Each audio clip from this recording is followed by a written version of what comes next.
నమస్తే. ఈరోజు కొరకు శ్రీ అమ్మా భగవాన్ బోధన. ప్రేమను కనుగొనడమే నిజమైన పరివర్తన. యుఎస్ఏలోని చికాగోకు చెందిన శ్రీలత గారు తన అద్భుతాన్నిలా పంచుకుంటున్నారు. నా భర్త చికాగోలోని బ్యాంక్ ఆఫ్ అమెరికాలో పనిచేస్తున్నాడు. 2014లో భారీ నష్టాల కారణంగా బ్యాంకు వారు అతన్ని మరొక ఉద్యోగం కోసం చూసుకోమని చెప్పడం జరిగింది. ఒకరోజు నిస్సహాయ స్థితిలో నేను మా అమ్మకి ఫోన్ చేసి మా పరిస్థితిని వివరించాను. మా కోసం ప్రార్థించేటప్పుడు శ్రీ అమ్మా భగవాన్ మా అమ్మకి మేము నవగ్రహ హోమంలో పాల్గొనాలని తలంపు కలుగచేశారు. ఆమె మా తరఫున పాల్గొని మా శ్రేయస్సు కోసం తీక్షణంగా ప్రార్థించింది. హోమం తర్వాత భారతదేశంలో మా తల్లిని కలిశాను. ఆమె ఆలయం నుండి దీవించిన కలశాలను తెచ్చి మా కోసం సమిష్టిగా ప్రార్థించింది. శ్రీ అమ్మా భగవాన్ నా భర్తకు చికాగోలో కొత్త ఉద్యోగం ప్రసాదించారు మరియు నా వ్యక్తిగత కోరికలన్నీ నెరవేర్చారు.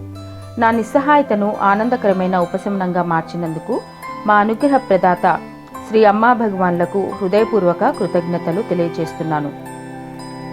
మా అమ్మ అప్పటి నుండి మా తరఫున సత్యలోకంలోని నవగ్రహ హోమంలో ప్రతి సంవత్సరం పాల్గొని మా కుటుంబం కోసం ప్రార్థిస్తుంది. శక్తివంతమైన రక్షణ కవచం ప్రతిసారి మా కుటుంబాన్ని రక్షిస్తుంది. అక్టోబర్ 2018 నాటి మరో అద్భుతం.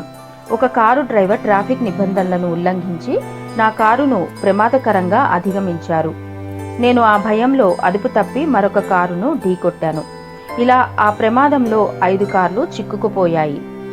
శ్రీ అమ్మా భగవాన్ యొక్క శక్తివంతమైన రక్షణ కవచం నన్ను మాత్రమే కాకుండా ఇతర కార్లలోని ఇతర వ్యక్తులను కూడా ఎటువంటి గాయాలు లేకుండా రక్షించింది.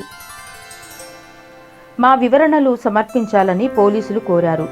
4 నెలల పోలీస్ విచారణ తరువాత తప్పు చేసిన వ్యక్తులు ఇతరులకు బీమా కోసం చెల్లించాల్సి ఉంటుంది, అలాగే నష్టపరిహారం చెల్లించాల్సి ఉంటుంది అని వారు మాకు సమాచారం ఇచ్చారు.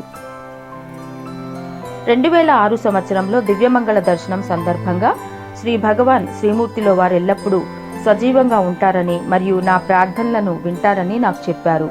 నేను నిస్సహాయ స్థితిలో ఉన్నప్పుడు కావలసిన వరం నెరవేరాలని ప్రార్థించమని శ్రీ భగవాన్ నన్ను ప్రత్యేకంగా సూచించారు. ఎటూ పాలుపోని స్థితిలో ఉన్న నాకు శ్రీ భగవాన్ మాటలు జ్ఞాపకం వచ్చాయి. పోలీసులకు వివరణ లేఖను సమర్పించే ముందు నేను శ్రీమూర్తి ముందు ఉంచాను. నా తప్పు లేకుండా పోలీసులు నోటీసు జారీ చేయాలి మరియు బీమా మరియు నష్టపరిహారం చెల్లించాల్సి అవసరం ఉండకూడదు అని ప్రార్థిస్తున్నాను. 4 నెలల తరువాత పోలీసుల లేఖలో ఇది నా తప్పు కాదని, అలాగే నేను దేనికి చెల్లించాల్సిన అవసరం లేదని పేర్కొంది. శ్రీ అమ్మా భగవాన్ నా ప్రార్థనలకు నేను అడిగిన విధంగానే సమాధానం ఇచ్చారు. ప్రార్థనలు ఏదైనా మార్చగలవు. మా దయగల భగవాన్ నన్ను మరియు నా కుటుంబాన్ని ప్రాణాంతక పరిస్థితి నుండి రక్షించారు. ప్రార్థనలు అన్ని అసాధ్యాలను సుసాధ్యాలుగా మార్చగలవు. ఎల్లవేళలా శ్రీ అమ్మా భగవాన్ పాదపద్మాల చెంతనే నిలిచిపోవాలని కోరుకుంటున్నాను.